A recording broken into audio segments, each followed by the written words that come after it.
The second section of this four-part chapter talks about what they call the transition to agriculture. So we see, as we just saw in the film, different communities get settled down and in different places. They use different plants and animals in lots of different parts of the world. Now, there's been quite a bit of debate in archaeology about why this happened. Some people point to the warming climate.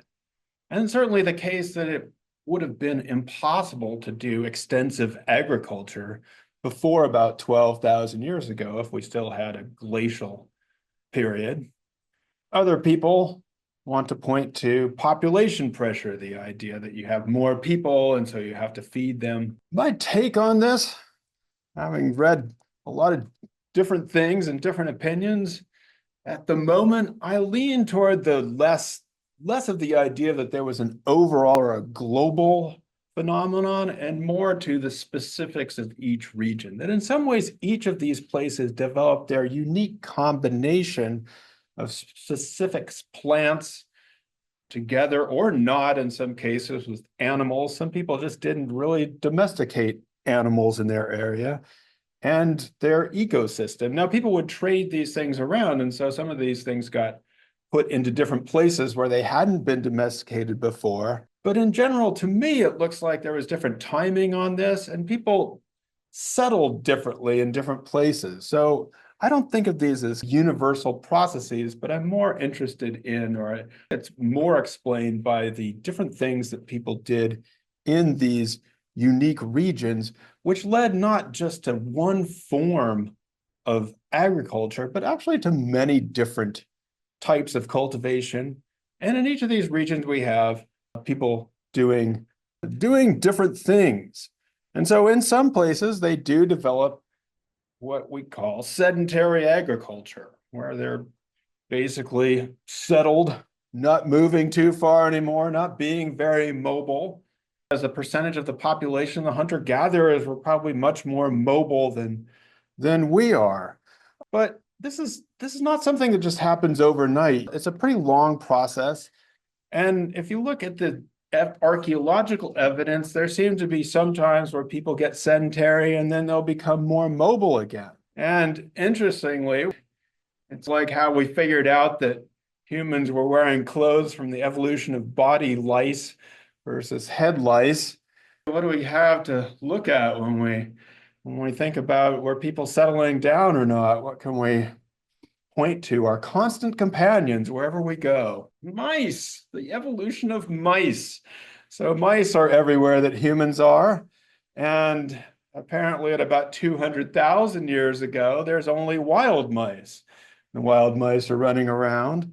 And then at about 12,000 years ago, let's say, where those we saw in the film, we have the evolution of domestic mice or mice that live in houses, and they seem to displace the wild mice.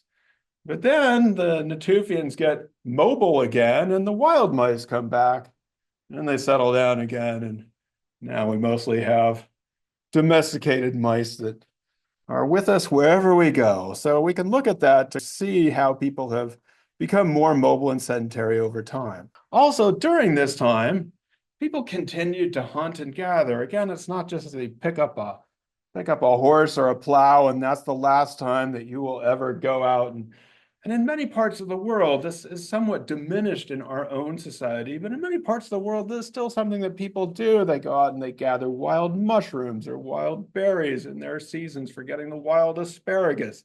And so this is not something that disappears from people's diets, and people continue to incorporate these into their life. So we see sedentary agriculture, but it's not an immediate thing. After a while, in these settled places, there is population growth. So people start to, these centers of population do grow larger than they were under hunter-gatherer settlement. So why does this happen? What's one factor in this? Most young people don't know about this, as you shouldn't. You only start knowing about this later on. So for hunters and gatherers, they generally had long periods of breastfeeding. A few years. You wouldn't wean them very much because you wouldn't wean your children, in part because you don't have those mushy kinds of cereal foods that you can cook. And so you're not able to wean your child as fast. And again, this is probably not something you know very much, but breastfeeding basically suppresses ovulation for women. So it's a natural form of birth control. It's not fail-safe. I wouldn't necessarily recommend depending on it. But in general, it's a thing that if you're breastfeeding for 3 or 4 years instead of 6 months, then you're less likely to be able to conceive another child. So hunters and gatherers usually have a 5 to 7 year spacing between children, whereas in agricultural communities, you see their spacing get down to 1 or 2 years sometimes apart because they're settled. You can have more kids, wean them earlier, and have another kid. And they want something from those kids, which you really don't need in a hunter-gatherer society, is you want those kids to be able to work on the farm. So they're desirable to have more children so that you can get them to work more. Which leads us to something that we probably also haven't thought about, which is the health consequences of agriculture. Because why would you want more kids to work on the farm? It's harder to do. And so one of the interesting things about agriculture is we think that it's so great for us. But Faith, what do we see when we look at these places? A lot more disease, a lot of health consequences that aren't that great. Now, this is not everywhere the case, so I want to be careful. But in many of the places where they develop these agricultural systems, these early farmers are not as well nourished as their hunter-gatherer counterparts. They're shorter, not doing so well with their nourishment. It actually increases the amount of time you have to work. Again, this is unexpected to us because we usually think of hunters and gatherers as going around and working all the time and having no leisure time. It turns out that's not the case. Studies have been done that most hunter-gatherers can fulfill all of their basic subsistence needs, all of their food needs, with about 10 to 15 hours of work per week. 10 to 15 hours per week. Yeah, you poor people are doing 10 to 15 hours per day. No wonder you don't get to dance as much and party as hard. No, the hunter-gatherers have more time to dance, tell stories, be happy. So it increases our labor on the farm.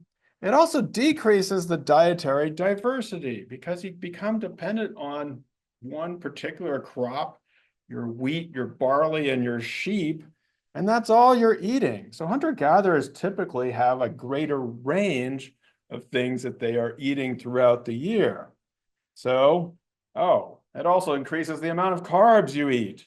Those of you who like to be on a carb less diet these days, well, in our agricultural societies, you just plowed a lot of carbs into your body because that's where you got the easy calories and energy from. Also, interestingly, more cavities, that easily digestible starchy food, and adding, especially if you start adding in a little sugar, agricultural people's teeth are much more terrible than hunter-gatherer teeth. If you have hunter-gatherer diet with a gritty food, it's a natural tooth cleanser. Again, I don't recommend it today because we can't escape the carbs and sugars, but in the old days, you could do this. As mentioned, disease. Again, we tend to think of the earlier societies of the others of having less disease, but these communicable diseases are more easily spread when you're settled in a more dense environment. As we've seen in the last few years, when you have a communicable disease, you want to spread out. Well, hunter-gatherers were naturally spread out. Doesn't mean there weren't diseases, but you didn't have as much chance as getting them. Better ventilation too, more open air time. The other thing that happens is that many of our diseases come from our life with domesticated animals. Bird flus and smallpoxes and all the plagues of the things generally jumped from mice, rats, and other things that would live in farming settlements. So we see more disease in farming populations, Also, your book mentions, and it goes back to the idea of different human adaptations to confront malaria, but malaria is actually something that comes with irrigated agriculture. And so if you're making a lot of places, canals to grow crops and stuff, it also brings you the mosquitoes and malaria as well. So again, contrary to what we might think about agriculture, the health consequences have been not necessarily so great. There's a picture of some people in the Andes growing lots of potatoes. Look at all those potatoes. Isn't this great? What's the disadvantage to relying so heavily on one crop? It might not produce as much and you'll die of starvation. Yes. What we call monocropping, where you become very dependent on one particular crop, is often risky because if that crop fails, then you're going to see famines and starvation. And so I'm not going to tell you, or definitely there were periods of hunger for hunters and gatherers, but all of the horrible famines and starvations, they all occurred under agriculture when people got dependent on one particular crop, and if it failed, that would be bad. Now, it's a little unfair to show the Andean farmers in South America with their potatoes because they actually were not dependent on one crop. They actually had varied kinds of potatoes. It's when people took the potatoes out of the Andes and took them over to Europe, and they spread across Europe, that you had increased dependency, but they didn't know how to have different varieties and to combine them with different things. It's also a little unfair because in the Andes, as you saw, they didn't really have domesticated animals. There were llamas in South America, but in general, the people that were indigenous to the Americas were not using domesticated animals, so they did not have the same kinds of diseases. It was the health consequences were not as bad in the Americas as they were in most of Eurasia. But in any case, it still does point to the danger of getting too dependent on one crop. Now, there's a very famous archaeological site that has been used to illustrate these things. I didn't really want to talk about it because it's so hard to pronounce, but I'll try. Hoak, in a 9,000-year-old site that's in contemporary Turkey. It wasn't Turkey back then, but it's a place where it's been very famous archaeologically. This is a pretty weird place because you had these dense packed in mud houses, and then you had to get in from a ladder from the top, and you'd come in, and yeah, the insides were pretty weird too. But it seems to at least indicate that people were starting to do different things with plants and animals. It definitely illustrates some of the health issues that come when you put a bunch of people together. Maybe climbing down in from ladders from the roof into your place is not the best idea for your health either. But yeah, some people portray this as the change of quantity for quality.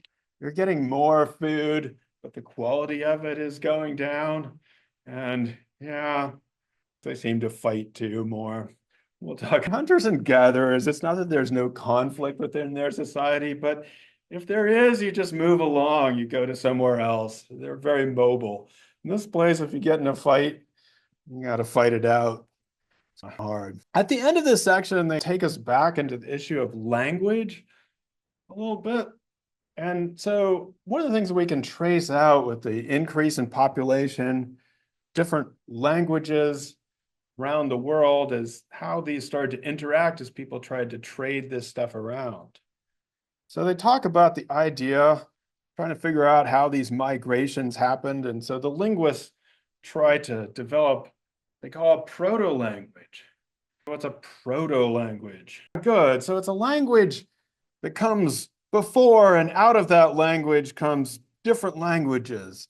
Actually, now that I think about it, it's like looking for most recent common ancestors in evolution. You're seeing that languages branch off from a common ancestor.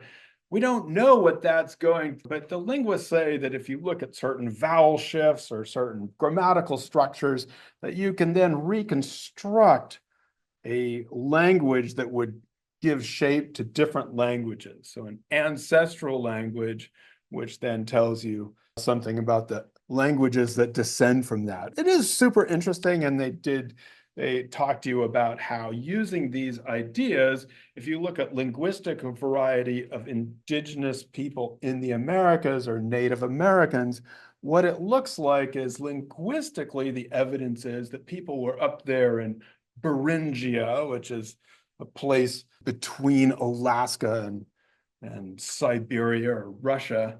And back in the day, it probably was warmer than it is now, but that people stayed there for a while and developed this proto-language, and then from there came down to populate the Americas. So you can do some really interesting things with language and language spread. And they talk about the Indo-European language family, which we should be relatively familiar with because most of us speak at least one Indo-European language. And basically in much, it's the Indo-European language family is the majority of languages in Europe. There's a few little places that aren't, curiously. It's also in the Iranian plateau here and in the northern Indian subcontinent. And so what looks like happened is that it originates in these areas, say what would be Turkey or the steppes here, and then it spreads out in different directions. And part of that was because the people in these areas were conquering and spreading out. But your textbook says that it's not just conquest, that these people brought with them new economic and social opportunities. And so this is one of the places where the primary place where horses were domesticated, you have wheeled transport and wagons, you'd have increased trade across this whole range. So this is a pretty incredible spread that these peoples were able to do and to spread these Indo-European languages today. And this is probably one of the most varieties spoken in the world. At the very end of this section, they then extend this out to the whole world and look at how we have the present day distribution of Indo-European languages. So we have this original spread here through Europe and into northern India and Iraq and these kinds of places from this original homeland. But then we see Indo-European languages being spoken all throughout the Americas and in Australia and in New Zealand. And they end this section by saying, today, millions of people speak Indo-European language, including English, and for much the same reasons of expanded opportunity. Now, I'm not going to say that people don't learn English because they want expanded opportunity. That is indeed a reason why people desire to speak English and why it is taught in schools all over the world.